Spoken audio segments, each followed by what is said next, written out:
शकतो, पण त्यावेळेला आंबे वगैरे अवेलेबल नसतात. जसं आंबा डाळ करायची आहे मला, तर आंबे अवेलेबल नसतात. आता आल्या आहेत कैऱ्या, तर चला आपण बनवूया मस्त आणि एन्जॉय करूया. वाटल्या डाळीला थोडी डाळ राहिलेली चालते, छान होते. फक्त त्याला चांगलं शिजवायचं म्हणजे खूप छान लागते. भरभरीतच असते ही, अगदी बारीक नसते वाटली डाळ. तर आमची तीच इथे प्रोसेस चालू आहे. माझी मुलगी इथे करते, त्याच्यामुळे तिने म्हणजे माझ्या हातून घेतलंय काम. तिला इंटरेस्ट आहे या सगळ्या गोष्टींमध्ये, तर ती करते.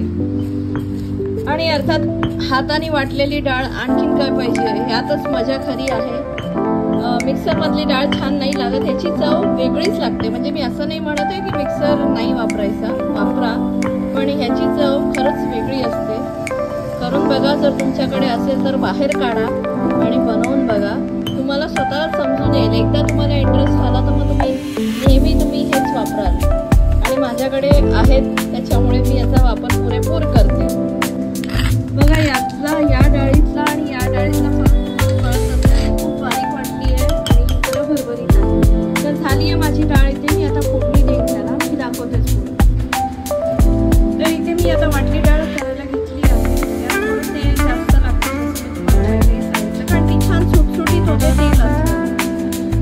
सो कधी कधी खाऊ शकतो, असं काही हे नाही आहे. तेल छान तापलं आहे. मी आता कढीपत्ता घालणार आहे आणि राई घालणार आहे.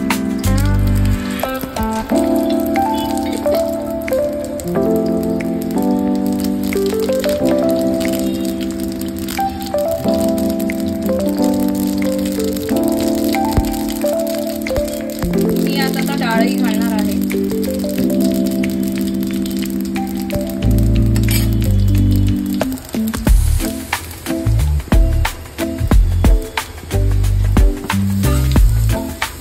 याच वेळेला मिरची पावडर, हळद वगैरे सगळं घालून घ्यायचंय, मीठ वगैरे. त्याला जास्त वेळ नाही लागत, पण छान होते डाळ. थोडी शिजवली की सुटी सुटी होते छान. तुम्हाला दिसेलच आता पुढे. मी आता मसाले घालते सगळे. मी यात हळद घालते. तुम्हाला तुमच्या म्हणजे व्हिडिओमध्ये सांगण्याच्या नादात मी हिंग घालायला विसरले, पण मला ही काही डाळ बाधत नाही. त्याला कोणालाही बाधते त्याने हिंग